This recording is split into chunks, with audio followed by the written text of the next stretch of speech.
Hello बच्चों, चलिए शुरू करते हैं आज की वीडियो। ठीक है, ये वर्कशीट है आपकी। अ, ये आपकी वर्कशीट है, 19 डेट की है। ठीक है, 19 फरवरी की वर्कशीट है। वर्कशीट नंबर 28 है। ये आपकी बेसिकली इंग्लिश की वर्कशीट है। चलो शुरू करते हैं। Farmers in a village near Yamuna were facing a problem with the crop in their fields. ठीक है, जो यमुना के पास में फार्मर्स रहते थे वो कुछ प्रॉब्लम फेस कर रहे थे अपनी क्रॉप को लेकर। The crop was getting poorer, मतलब जो उनकी क्रॉप थी ना वो ख़राब होती जा रही थी धीरे धीरे करके, बिल्कुल धीरे धीरे करके ख़राब होती जा रही थी। दे बिकम वरीड, वो मतलब उनको चिंता होने लगी कि भाई ये कैसे हो रहा है। Every day they would think of new solution, मतलब वो डेली डेली सोचते थे भी इससे कैसे बचे, भी क्या करें कि भी ये तो भी ख़राब होती जा रही है क्रॉप, भी हम कैसे खाएंगे, है ना भाई। तो इसलिए वो डेली डेली कुछ ना कुछ नया सोल्यूशन सोचते थे बचाने के लिए अपने फील्ड को, of their own field only. मतलब फार्मर्स क्या करते थे अपने फील्ड को, सभी फार्मर अपना अपना अपना अपना सोचते थे।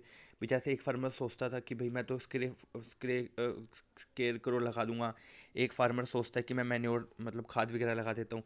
ठीक है, जो सारे फार्मर्स थे वो अपना अपना सोचते थे। They did not speak to each other, वो आपस में बात नहीं करते थे, अपना अपना सोचते थे। एंड उसके बाद दे did not speak each other और कंसल्ट ईच अदर, मतलब एक दूसरे से सलाह नहीं लेते थे वो, एक दूसरे से कोई बात नहीं करते थे, आपस में कुछ डिस्कस नहीं करते थे। भाई एक दूसरे से डिस्कस कर लो भाई, अगर भाई क्या बात है भाई, ऐसे क्यों फसल ख़राब हो रही है, क्यों क्या प्रॉब्लम है, तो आपस में मिल मिल बांट के आपस में उससे कर लें। ठीक है, पर वो एक दूसरे से बात ही नहीं करते थे। One tried putting up square करो, एक ने तो अपने स्केयर फील्ड में स्केयर करो लगा दिया। देखो ये होता है स्केयर करो, एक ने अपने फील्ड में स्केयर करो लगा दिया। ठीक है, और दूसरे ने क्या किया, अच्छी खाद डाली। The other started watching their field day, एक ने क्या किया, फील्ड को दिन रात देखने लगा। ठीक है, दिन रात उसकी निगरानी करता, दिन में भी रात में भी उसको देखता। ठीक है, there was very little improvement, पर इससे बहुत कम इम्प्रूवमेंट हुई, इससे बहुत ही कम इम्प्रूवमेंट हुई कि भाई सब अपना अपना अपने अपने फील्ड की देख रहे थे, उनको दूसरे फील्डों से कोई मतलब नहीं था, अपने खेत को बचाना चाह रहे थे सब, तो अपने अपने प्लान बना रहे थे वो। पर इससे इम्प्रूवमेंट बहुत कम हुई। उसके बाद देखते हैं क्या होता है। So the village had called a meeting of farmers, तो विलेज का जो हेड है उसने फार्मर्स की मीटिंग बुलाई। ठीक है, उसने सबको बुलाया। He gave him them a bundle of sticks, उसने उसको एक बंडल ऑफ स्टिक्स दिया। And ask them to break it, तो उसने कहा कि भाई बंडल है, पूरी स्टिक्स का, लकड़ियों का बंडल है, चलो इसको तोड़ के दिखाओ। They tried hard but could not succeed, मतलब उन्होंने कोशिश करी पर वो सक्सीड नहीं हुई, उन्हें सफलता हासिल नहीं हुई, मतलब वो तोड़ ही नहीं पाए पूरा बंडल।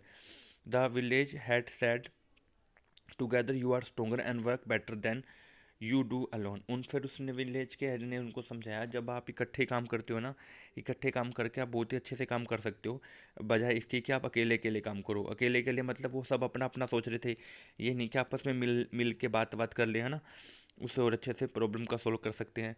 उसके बाद the farmer understood what the village head was saying, तो फार्मर्स को समझ में आ गई कि विलेज हेड उन्हें क्या समझाना चाह रहा है। They become united and turn to took turn in guarding the field. They got manure in large quantity so that the cost became less for everyone. That year they had a great harvest. उसके बाद फिर उन्होंने ना मिलके काम करना शुरू कर दिया। उन्होंने अच्छी क्वालिटी की मेन्योर मंगाई, सभी ने मिल बांट के मेन्योर डाली, खाद डाली, एक दूसरे की मतलब फील्ड की देख रेख भी करी। इस तरीके से उस साल उनको बहुत अच्छी फसल हुई, बहुत ग्रेट हार्वेस्ट हुई। ठीक है, तो once they got united they understood its strength, फिर उनको समझ में आ गया कि अगर वो एक साथ रहेंगे ना तो वो एक साथ रहने में ही ताकत है, ताकतवर रहेंगे, अगर वो एक साथ रहेंगे तो किसी भी प्रॉब्लम को सोल्व कर सकते हैं।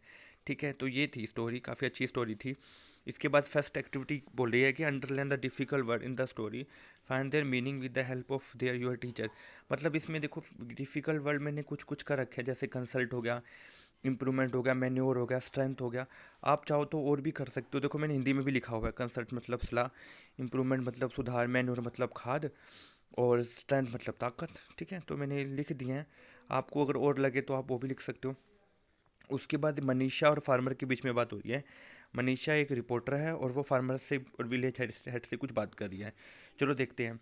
मनीषा पूछती है what kind of problem are you facing. तो मनीषा पूछती है कि किस तरह की प्रॉब्लम फेस कर रहे हैं फार्मर। तो फार्मर कहते हैं द क्रॉप वाज गेटिंग पोरर। तो जो क्रॉप थी वो दिन प्रतिदिन पोर होती जा रही थी, मतलब क्वालिटी उसकी ख़राब होती जा रही थी। तो फार्मर ने ये जवाब दिया। उसके बाद मनीषा ने पूछा what solution did you think. Farmer से पूछा भी तुमने क्या सोचा। तो उनके मैंने दो लिखे हुए हैं। तो पुटिंग स्केयर करो, उन्होंने मतलब स्केयर को लगाने का सोचा, और मैन्योर यूज़ की, ठीक है। उसके बाद Manisha to village head. Manisha ने विलेज कैट से पूछा what can you do for solving this problem, मतलब आप क्या कर सकते हो इस प्रॉब्लम को सॉल्व करने के लिए। फिर विलेज हेड ने बताया कि उसने वो एग्जांपल दिया कि बंडल ऑफ स्टिक्स दे दी, और उनके बाद फिर उनको कहा कि इसको तोड़ो। इससे फिर वो समझ गए कि यूनिटी इज स्ट्रेंथ, ठीक है। What do you learn from this experiment.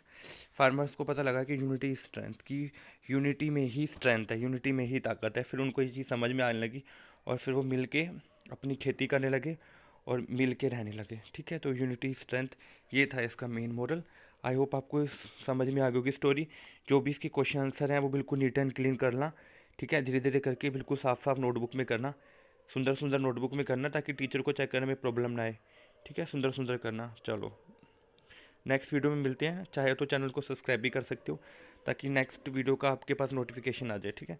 चलो थैंक यू।